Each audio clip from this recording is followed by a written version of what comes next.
Hey, how's it going? So I'm going in to scout a property out for the very first time. I've never been in this property. Sorry, I thought I heard something. But right across the road is a trail coming out of the woods. So naturally, I'm going to investigate further. And so I'm going to take you with me and show you what I see and what conclusions I develop from this adventure, and see if this is an area that I want to bring back family, my brothers, and deer hunt. So I'm going in, and I'll let you know how it goes. Let me get to my truck and grab a few things, and we're off. Come on with me.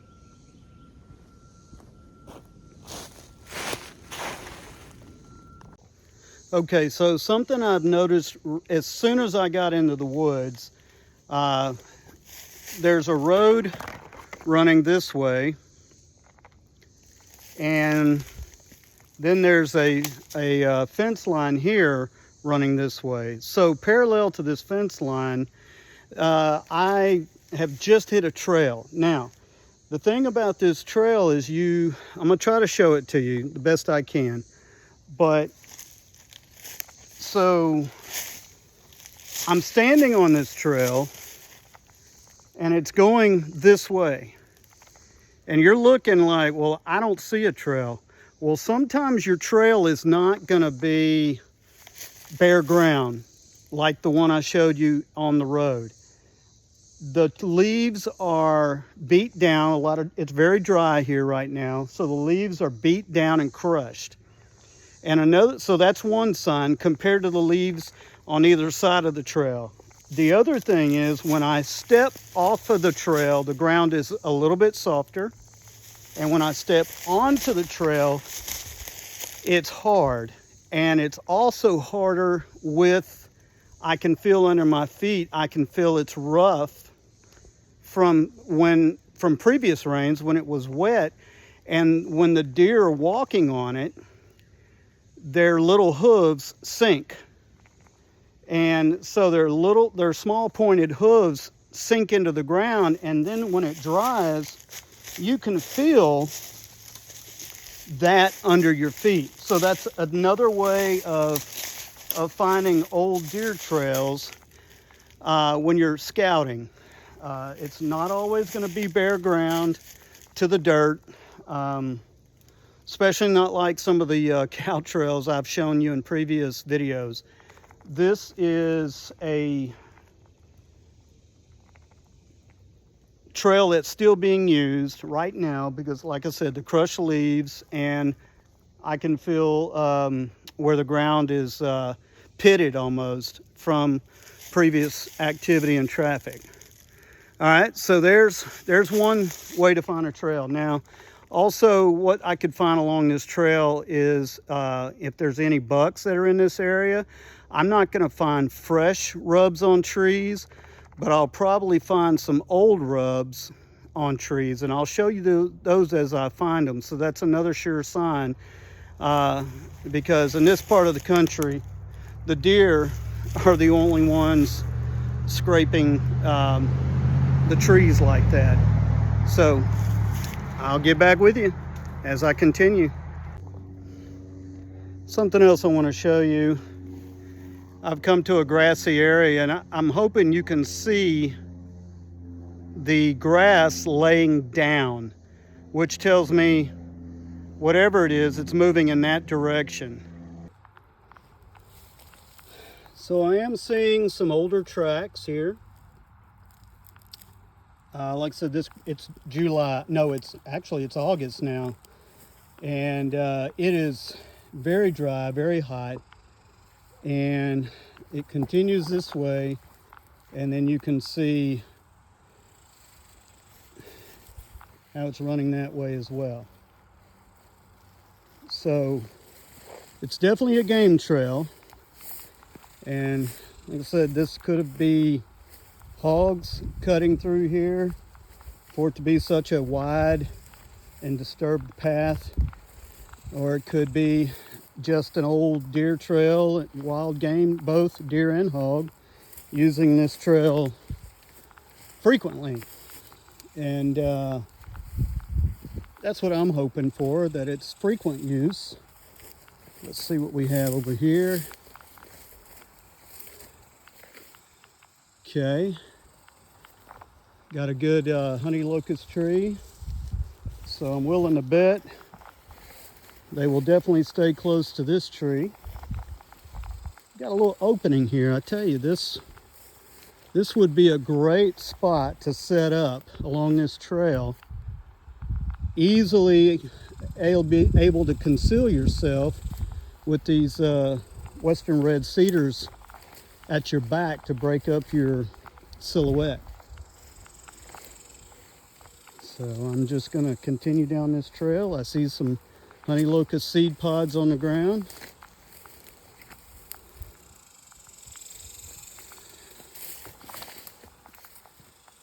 So it's looking good, looking good. Ideally, I should come back after a rain, a couple days after a rain. Even better, you come back after the hunting season, and a lot of trails will be very fresh still. So let's keep moving, see what else we can find. I know there's a highline right away close by, and you know that's a good place to graze, but there it is. The weeds are typically very tall, so it's also good cover. They can bed down right on the edge of an area that they can graze, but they'll cross that area too. And anywhere they cross that provides you with an open area to shoot is a good area near food. And we're going to get into some hardwoods where I know there are some good acorns.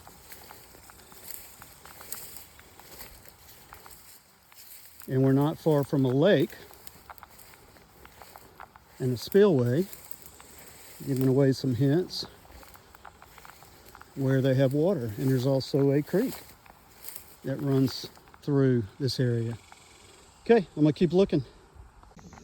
Okay, I want to show you something real quick. I stepped off the path into the thicket a little bit, and right here, hopefully you can see that, is an old rub where they, a buck will rub his antlers. And if you notice, it's clean up here. Even this one next to it, it's clean till you get down to here, where when he was rubbing on this part, some of his tines are raking this small tree as well. So that's something you need to look for as well when you're on the trail. So it doesn't hurt to take and observe a previous hunter's tips that they leave you. So here, looks like they forgot their expandable stool. It's been here for a little while. You can see it's starting to come apart. But this is where very close to where I just showed you the tree rub. So that's a good sign. Yep. And here's another old rub here. So that's good. I'm not 100% certain. I'll let you know later. But I think I've stumbled across where this stool is, some wild plums. Wild plum trees. Looky here. Another good sign. Ah, yeah, baby. Look at that. That's what you want to find. So that stool is a good indicator someone else has realized that this is a good spot. And there's some deer activity here.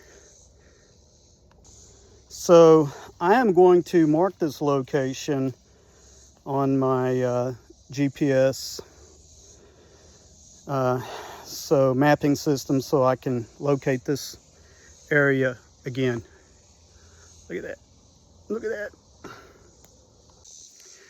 Okay, some things are a little bit tougher to know exactly, but I feel like from all the signs that I'm seeing around it, this is the same vicinity as the small tree rubs. But if you notice this area